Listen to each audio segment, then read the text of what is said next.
Treino em Foco, análise de exercício, e hoje analisando um exercício abdominal clássico, mas principalmente com um critério específico desse exercício clássico. Quantos graus de flexão eu devo fazer da coluna vertebral para obter um enfoque sobre o grupo muscular ou o músculo reto abdominal? É isso que nós vamos analisar no Treino em Foco, análise de exercício de hoje.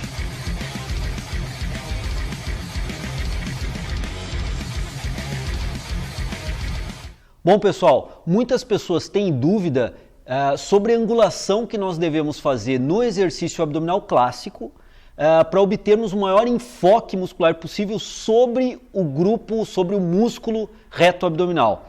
Então nós temos que ter alguns parâmetros para analisar essa questão da angulação e o enfoque sobre o músculo reto abdominal. Primeiro, analisando a questão anatômica que eu vou demonstrar agora aqui com o Caio. Coloca a mão para o lado. O músculo reto abdominal ele tem sua origem nas costelas e a inserção na região pubiana. Não tem qualquer tipo de conexão com o fêmur, tanto o fêmur esquerdo quanto o direito. Então a conexão do reto abdominal, como eu disse, é a origem nas costelas, sua inserção na região pubiana, e quando o músculo reto abdominal contrai, ele só tem condições cinesiológicas de produzir um movimento em específico, que é a flexão lombar da coluna vertebral, ou ainda a retroversão pélvica. Mas como a pelve aqui vai estar estabilizada, a ideia é então que a contração do reto abdominal venha fazer uma flexão lombar da coluna vertebral. Então é o que o Caio vai demonstrar agora, e nós vamos começar a analisar então que ângulo nós devemos produzir no exercício. Faz a flexão máxima. Então vejam bem, aqui o Caio está fazendo a flexão máxima da coluna vertebral, lombar da coluna vertebral. Nós podemos perceber que a região torácica sai do solo, mas a região lombar não perde o contato com o solo. Agora desce, Caio. Tu vai fazer o movimento completo, subir completamente, tocar teus cotovelos lá na coxa. Movimento completo, pode subir. Isso, sobe.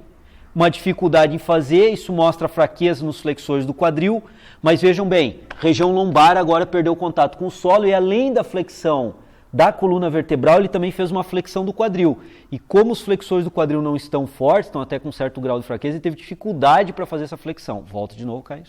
Então, quando a gente quer fazer um trabalho específico sobre o reto abdominal, dando enfoque sobre o músculo reto abdominal, nós devemos permitir ou dar a informação ao praticante que não retire a região lombar do solo e sim flexione a região lombar, retirando a cintura escapular e tórax e cabeça, consequentemente, do solo. Sobe, Caio. Máxima flexão. Isso, forte, máxima flexão. Mantém sem tirar a lombar do solo. Isso está garantindo um trabalho forte do reto abdominal. Ok, voltou. Então ele faz um trabalho dinâmico, ficou em isometria e voltou em trabalho excêntrico. Então vamos lá, mais uma vez, Caio. Trabalho concêntrico do reto abdominal, manteve em isometria, volta em trabalho excêntrico para reto abdominal. Qual é o ângulo? Como eu comecei o vídeo de hoje. Qual é o ângulo que nós devemos manter ou executar para termos um enfoque no reto abdominal? E como nós já podemos perceber aqui no Caio, depende muito do indivíduo, do praticante, esse ângulo.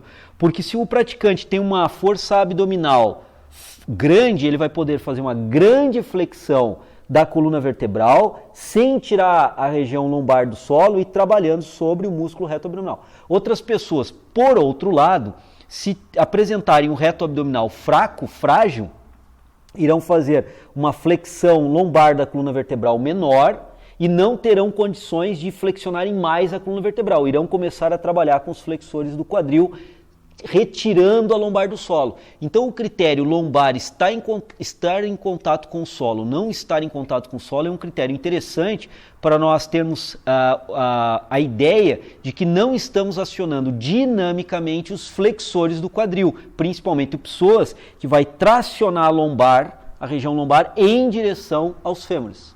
Então vamos lá mais uma vez que depois eu vou mostrar para vocês com o meu nível de força abdominal qual é a angulação.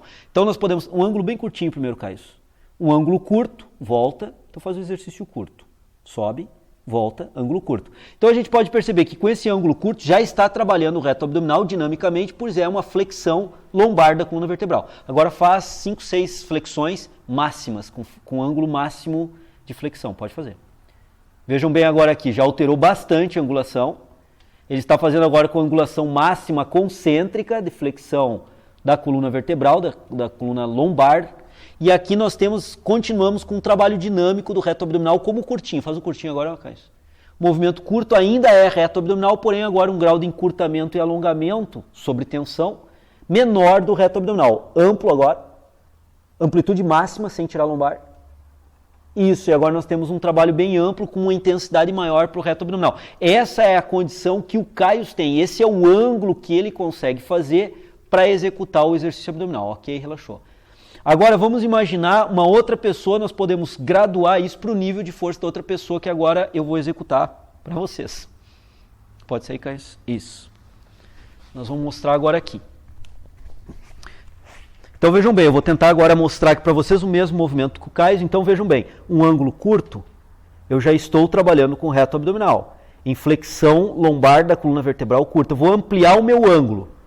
Ampliei o meu ângulo de flexão da coluna vertebral, mas ainda continuo trabalhando o reto abdominal em flexão lombar da coluna vertebral. A região lombar não saiu do solo. Vou ampliar mais ainda o ângulo.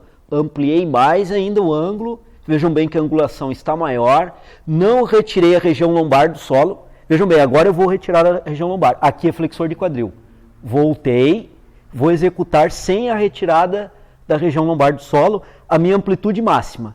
Essa é a amplitude máxima que eu consigo executar para o meu nível de força abdominal de flexão lombar da coluna vertebral. Vocês podem perceber, comparando com a execução do Caio, que é uma flexão mais acentuada, é um ângulo de trabalho mais acentuado. A partir desse ponto, onde a lombar ainda se encontra em contato com o solo, se eu evoluir o movimento, passa a flexor de quadril.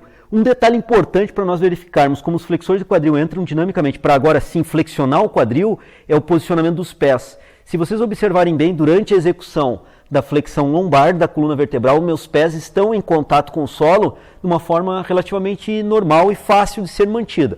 Agora, quando eu finalizo a flexão lombar da coluna vertebral e aciono flexores do quadril, vejam bem, acionei flexores do quadril, a tendência dos pés é perder um pouco, por alguns instantes, o contato com o solo, já que eu estou acionando flexores de quadril e eles tendem também a fazer essa flexão do quadril em cadeia aberta. Então vejam bem, o ângulo que nós podemos trabalhar são ângulos curtos, ângulos médios e ângulos mais acentuados, mas isso dependerá muito da força abdominal do praticante. Se nós tivermos um praticante com uma força abdominal pequena, o ângulo será curto e ele não terá condições de avançar com esse ângulo de execução. Eu demonstrei agora aqui para vocês 3 ângulos diferentes, um ângulo curto, um medial, um ângulo médio, um ângulo mais avançado, mais acentuado, porque a minha força abdominal me permite fazer esse ângulo mais acentuado. Detalhe, sem perda da região lombar de contato com o solo, garantindo que o acionamento seja dinamicamente específico de reto abdominal para esse trabalho. A partir do momento que a lombar começa a deslocar, o acionamento passa para flexores do quadril, principalmente psoas e ilho, formando o grupo, então, ilho-psoas, nesse trabalho. Essas são as orientações importantes. Então, o ângulo que nós deveremos fazer, sendo pontual agora, para a execução do abdominal, querendo exigir um enfoque do reto abdominal, é a maior flexão lombar possível, sem retirar a lombar do solo. E esse ângulo vai depender de indivíduo para indivíduo, na função do seu nível de condicionamento físico, de resistência e força do músculo reto abdominal. Então não tem como nós definirmos taxativamente, genericamente para todos, um ângulo em específico. O ângulo é, portanto, individual. Dependendo do nível de força do indivíduo, ele consegue angular mais. Dependendo do nível de força abdominal do indivíduo, ele não vai conseguir angular tanto, vai angular menos. Então esse ângulo ele tem que ser avaliado, dosado e prescrito individualmente a cada sujeito praticante. Ok, pessoal? Essas são as observações, então, do Treino em Foco Análise de Exercício de hoje, analisando o ângulo de flexão abdominal, num exercício clássico, que, obviamente, teríamos aqui como analisar braços de alavanca, outras questões de posicionamento de membro superior, mas isso já foi visto por nós do Treino em Foco em vídeos anteriores. Hoje, retratamos e nos referimos especificamente a ângulos de movimento, ok? Por hoje era isso, um grande abraço, até sexta-feira que vem. A gente se vê. E fase concêntrica do movimento. Então vejam bem, posicionei, alinhei meus membros inferiores, estou com o joelho estendido, a coluna alinhada, faço uma flexão do cotovelo e extensão do ombro, e agora eu faço uma extensão do cotovelo e flexão do ombro, mantendo o alinhamento